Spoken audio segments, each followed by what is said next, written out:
mar rameny piny. Nasingo ni tielo mokwongo en mar weche manyien, tielo mar ariyo en twak. Kamonda bede kod Zablon Awange ma en jagoro mar Kupet e gwenge ma Kisumu kocha. Wagane kod mbaka kaluwore kod bedo ni jopuonjre mag klas 9 kata form 1 odonja yanga odiochieng' ma kawuono e sikunde mano luongie.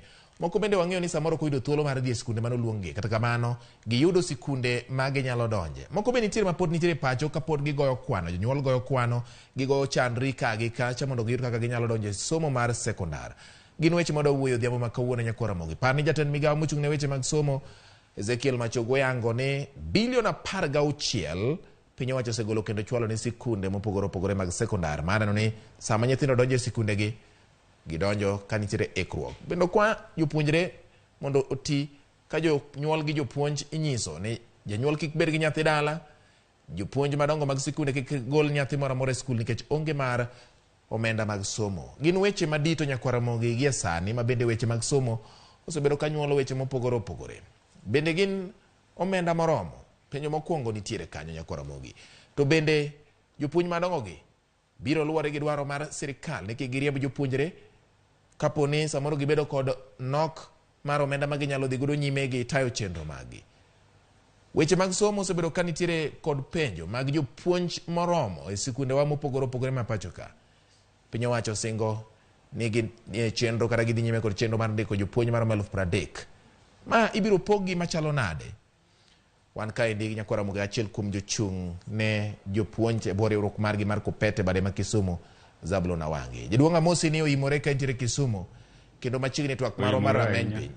Wamenyo piny kawuono jaduong' Zablon kendo daher mondo mi apenji ni to in kawuono gi kaka nyithindo odonjo e sikul. Ang'e ni in ng'ano mantiere gi lony e weche mag puonj kendo bende in janyuol e sechego. Kwa wuoyo kuom japuonj gi janyuol ji nyalo paro ni samoro wuoyo kuom ji ariyo mopogore ahinya. To nitiere kama girome nikech jonyuol moko gin jopuonj to jopuonj bende yudo ka samoro gin jonyuol. Wanyalo wacho ang'o e wach mar donjo e sikul ne jopuonjre madonjo e form 1 kata klas 9? Erokamano ahinya rameny mar piny nyinga Zablon Awange jagoro maduong' mar Kupet bade ma Kisumu County. To jo klas 9 kata jok midendo ni form 1 ochako donjo e skul kawuono. Gibiro endelea gi donjo e skul the whole of this week.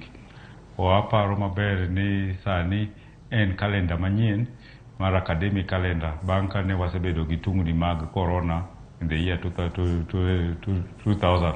Koro kalenda mar somo nonjaw lakini higani to kalenda mar somo academic calendar odok e wang'e. Koro jo klas 8 manyotieko penj donjo e klas 9 wigini. To kata kamano nitie a lot of challenges mag jo klas 9 go. Ng'eny gi dhi e klas 9 ka gimoro miluongo ni subsidy mar fee manoket ndalo corona gi mano sewewa ngire magoha nyose gol kendo wach mar fee subsidy nyogole to koro fee nyomedre ahinya. Jonyuol be nigi winjo matek nikech the economy sani bech gik moko ni malo kabisa. Ng'eny jonyuol poko survive temo mana survive. Koro pesa ma ginyalo yudo kata omwom ma ginyalo yudo ma gitero nyithindo skul ng'eny gi bende onge. Then mar adek en wach mar donjo e skul. Donjo e klas 9 traditionally ne en ga gimoro midwaro ni janyuol onyiew gik mang'eny ne nyathino.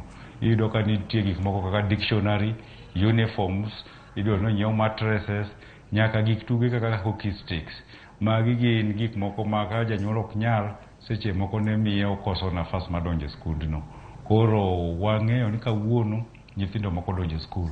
To as much as ni nitie chandruok, wawinjo ga ni nitie gimoro ni basari ma ichiwo gi CDF. Basari no is not enough.